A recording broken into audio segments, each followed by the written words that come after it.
걷기 학개론 제15강은 걷기의 비밀 리듬에 관한 것입니다. 리듬은 우주의 근본 원리이다. 인간의 내부 구조는 우주와 비슷하다고 해서 소우주라고 하는데, 인간의 구성 원소인 원자 내부를 들여다보면 전자가 원자핵을 돌고 있다. 이는 태양계의 행성이 태양을 돌고 있는 것과 유사하다고 한다. 그리고 인간 뇌의 뉴런 수와 우주의 은하수는 각각 약 1천억 개로 비슷하고, 심장 박동과 호흡과 같은 인간의 생체 리듬은 행성의 공전과 같은 우주의 순환적 리듬과 일치한다. 또한 인간의 낮과 밤의 생체 리듬은 지구의 자전과 동일한 리듬을 따른다. 이는 인간이 우주의 일부로서 조화를 이루며 살아가는 존재임을 보여준다. 김용규 여우숲 생명학교 교장의 말에 따르면 우리 조상들은 자연 현상 속에서 리듬을 살펴 24개의 절기를 찾고 절기마다 이름을 붙여 표시해두고 그 리듬에 삶을 조아렸다. 숲의 생명들도 그 리듬을 따라 일어서고 춤추고 오므리고 숨었다가 다시 일어서며 제 땅과 하늘을 지켜왔다고 한다. 야생에도 리듬이 있다고 한다. 미국 생물음향학 박사인 버니 크라우스의 저서 자연의 노래를 들어라에는 야생의 리듬에 대한 놀라운 이야기를 소개하고 있다. 나는 장비를 챙겨 들고 밖으로 나가 근처의 원시림에서 들리는 무척이나 풍부한 자연의 소리를 녹음하기 시작했다.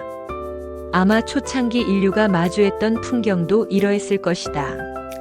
동트기 전 부드러운 대기의 자장가를 들으며 눈을 붙이고 싶었다. 행복에 들떠 의식이 흐릿해지고 무의식 속으로 가라앉는 느낌이 들었다. 그 순간 생물들의 목소리가 하나의 합창일 뿐만 아니라 투명하게 얽힌 소리적 사건으로 귀에 들어오기 시작했다. 더 이상 소란스런 불협화음이 아니라 질서정연한 소리의 집합이었다. 곤충들, 점박이 하이에나, 수리부엉이, 아프리카 올빼미, 코끼리, 나무 타 기바 위너구리, 먼 곳의 사자 소리가 멋지게 어울렸고 청개구리와 두꺼비 소리가 규칙적인 리듬으로 울렸다. 각각의 목소리는 저마다 다른 소리들과 적절한 거리를 유지하면서 자신의 음역과 때를 지켰다. 그 소리를 듣고 있자니 우아한 구조가 돋보이는 모차르트의 교향곡 41번 시장조가 생각났다. 우디 앨런은 모차르트의 이 곡이 신의 존재를 증명하는 증거라고 말한 적이 있다. 그날 밤 나는 내 인생의 최고의 생생한 소리 풍경을 들으며 신의 계시에 가까이 다가갔다. 일반적으로 야생에서는 그곳에 살고 있는 생명들이 저마다 소리를 내려 하기 때문에 야생의 소리는 무질서할 것이라고 생각하는데 절대 그렇지 않다고 한다. 생명체가 자신의 영역을 성공적으로 방어하거나 잠재적 짝에게 자신의 건강을 알리기 위해 소리를 내려 한다면 명확한 주파수 대역을 확보하거나 방해하는 소리가 없는 시간대를 잘 골라야 하기 때문이다. 걷기는 단조롭고 반복적이다. 특별하고 복잡한 기술이 필요 없다. 규칙적이고 반복적으로 걸으면 되는 것이다. 그러니 활기도 없어 보인다. 하지만 여기에 걷기의 비밀이 있다.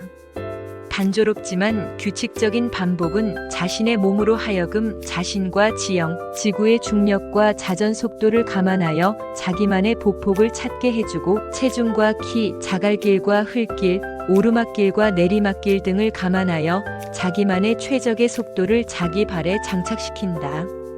즉 몸에 자기만의 리듬을 만들어낸다. 거칠었던 호흡도 편해진다. 이제 걷는 것이 아니라 미끄럼을 타듯이 리듬을 탄다. 리듬의 힘으로 가는 것이다. 800km의 멀고 먼 순례길도 리듬에 몸을 맡기면서 가는 것이다.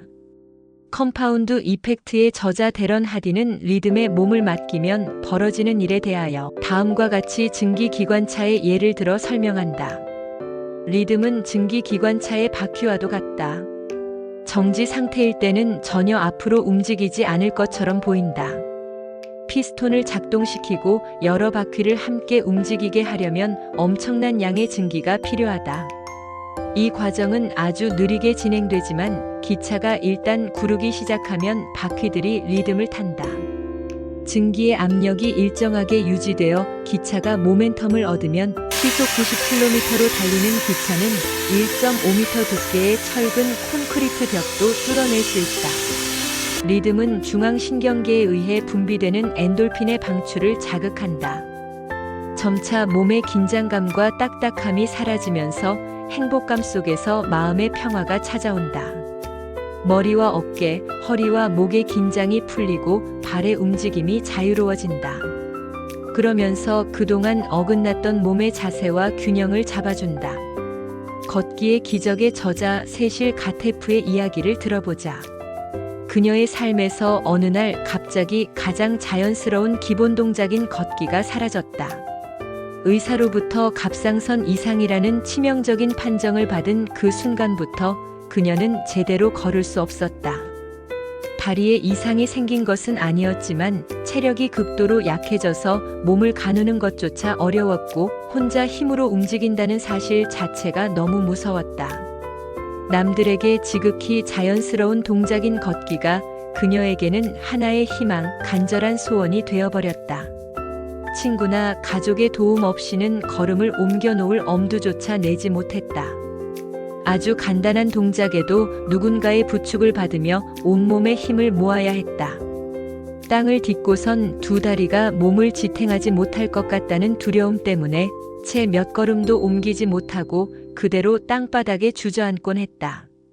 각고의 노력 끝에 그녀는 친구의 부축을 받으며 먼 곳까지 산책을 나가게 되었고 이제는 혼자 걸을 수 있게 되었다. 이 책은 그녀가 걷기를 통해 다시 일어서게 된 고통스러운 과정과 걷기의 기적이라고 표현할 만큼 걷기가 우리 인간의 삶에 얼마나 중요한 것인지를 잘 묘사하고 있는 책이다. 이 책에서 그녀는 말한다. 그 어떤 운동도 인체에 종합적인 도움을 주지 못한다.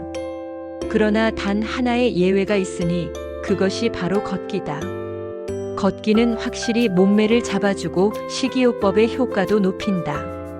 또한 높은 굽의 구두를 신는 등 잘못된 습관으로 인해 무리가 간 신체의 부위들을 정상적인 상태로 돌려준다는 사실이 확인되었다.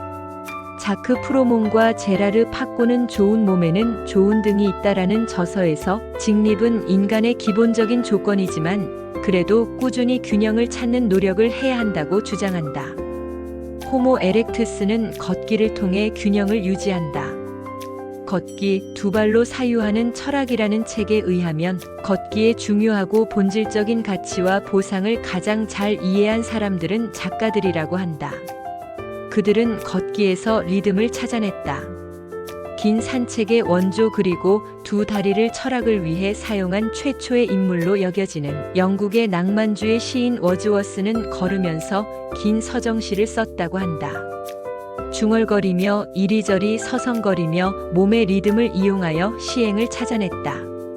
걷기를 시작하고 나면 규칙성이 몸을 흔들도록 만들고 흔들림은 다시 운문시를 쓰는데 도움을 준다. 즉 리듬에 몸을 맡기고 나누어진 운각 속에 자리 잡는 것이다. 그의 시는 규칙적이고 소박하며 단조로운 걷기의 리듬을 무한히 담고 있다. 그런 시인 중에 T.S. 엘리엇도 있다. 그의 시에는 놀라운 운율과 리듬을 가지고 있다. 이는 소리내어 읽을 때 특히 더 두드러진다. 그의 위대한 현대 시인 프루프록의 사랑 노래는 저녁, 땅거리가 내려앉은 도시에서 산책에 대한 초대다. 걸을 때마다 느껴지는 리듬과 템포는 당신을 상상 속의 저녁으로 안내한다. 반복적인 걷기는 우리 몸에 내재되어 있는 오랜 리듬, 심오하고 우주적인 리듬을 되찾게 해준다. 자연과 공명하게 해준다. 그때 세상을 향해 마음이 열리고 경이로운 깨달음으로 놀라기도 한다. 타인과 사물을 다른 시각에서 바라볼 수 있게 해주고 그동안 멀리 했던 동물과 식물에 더 가까이 다가갈 수 있는 계기를 마련해준다. 걷기의 기적을 쓴 세실 가테프도 똑같은 경험을 한 것 같다. 자신의 신체적 리듬에 가장 적합한 속도로 걸어야만 시각적으로 많은 것들을 포착할 수 있고 일상의 속도가 우리에게서 빼앗아간 소중한 것들을 되찾을 수 있다. 걷기 학개론 제15강을 끝까지 들어주셔서 감사합니다. 다음 16강에서는 걷기와 풍경에 대해 말씀드리도록 하겠습니다. 첫 번째 강의에서 말씀드렸듯이 걷기 학개론은 걷기를 단순한 행위를 넘어서 걷기학이라는 하나의 학문으로 정립하고자 개설한 채널입니다. 많은 걷기 전문가들과 관심 있는 여러분들과 함께 만들어 가려는 채널입니다. 걷기 학개론의 초석을 다지는데 도움이 되는 정보가 있으면 댓글로 남겨주시기 바랍니다. 좋아요와 구독 버튼을 눌러주시면 새로이 시작하는 걷기 학개론 제작에 크게 도움이 됩니다. 오늘도 복된 하루 되시기 바랍니다. 감사합니다.